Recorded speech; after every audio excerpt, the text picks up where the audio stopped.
ও বান্দা, তোর এত টেনশন কিসের রে? আমি আল্লাহ তো তোর জন্য আছি। সুবহানাল্লাহ। আমি আছি না তোর? আরে যার কেউ নাই তাই না টেনশন করে, যার টাকা নাই সে টাকা নিয়ে টেনশন করে, যার অভিভাবক নাই সে অভিভাবক নিয়ে টেনশন করে, যার মোবাইল নাই সে মোবাইল নিয়ে টেনশন করে। আরে আমি আল্লাহ তো আছি তোর, আমি আল্লাহ তো আছি যিনি ইন্নাল্লাহা আলা কুল্লি শাইইন কাদির। আমি আল্লাহ রহমান তো আছি, আমি রহিম তো আছি, আমি গফফার তো আছি, আমি সত্তার তো আছি। সুবহানাল্লাহ। আমি গফফার তো আছি, আমি রাজ্জাক তো আছি। আরে আমি থাকতে তোর টেনশন কি? বান্দা বলে যে কথা তো ঠিক, যার নাই সে এনে টেনশন করে। আমার আল্লাহ যদি আমার থাকে, আমার তো টেনশন করার দরকার। তার মানে আমি এতদিন টেনশন করেছি, আসলে আমি আমার আল্লাহকে রাখতে জানি নাই।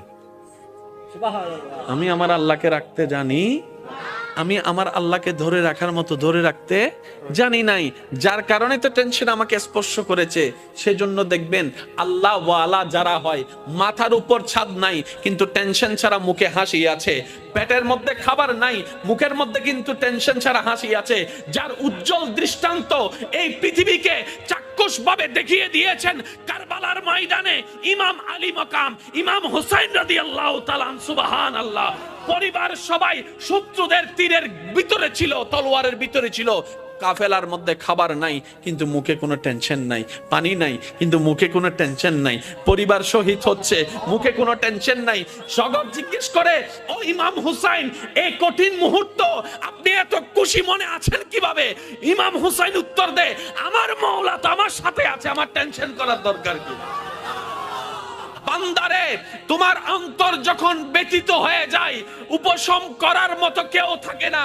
দুঃখ ভুলার জন্য যখন তুমি তোমার আপনা মানুষের হাতটা ধরে দুঃখ ভুলার চেষ্টা করো, 2 দিন পরে দেখা যায় সে আপনা মানুষটাই অন্যের সাথে হাত মিলিয়ে তোমার সাথে প্রতারণা করে, তোমাকে ধোঁকা দেওয়ার চেষ্টা করে। কথা বলেন ঠিক কি না?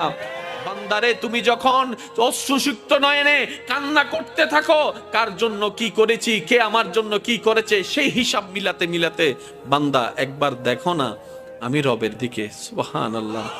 একবার তাকাও তোমার মনের চোখ দিয়ে আমি রবের দিকে। তুমি আমাকে ডাকো নাই কিন্তু আমি ফজরের নামাজ না পড়া সত্ত্বেও তোমাকে ফজরের নাস্তার ব্যবস্থা করে দিয়েছিলাম। সুবহানাল্লাহ।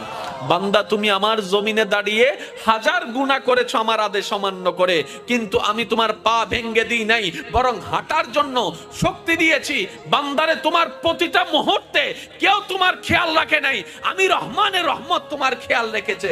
সুবহানাল্লাহ। বান্দারে, তুমি যখন ব্যথিত হৃদয় নিয়ে রাতের অন্ধকারে রুমের মধ্যে কান্না করো যে কেউ নাই আমার পাশে, তখন আমি রব ডাক দিয়ে বলি, ইন্নাল্লাহা মা'না, আমি রব তোর সাথেই আছি। বলেন সুবহান।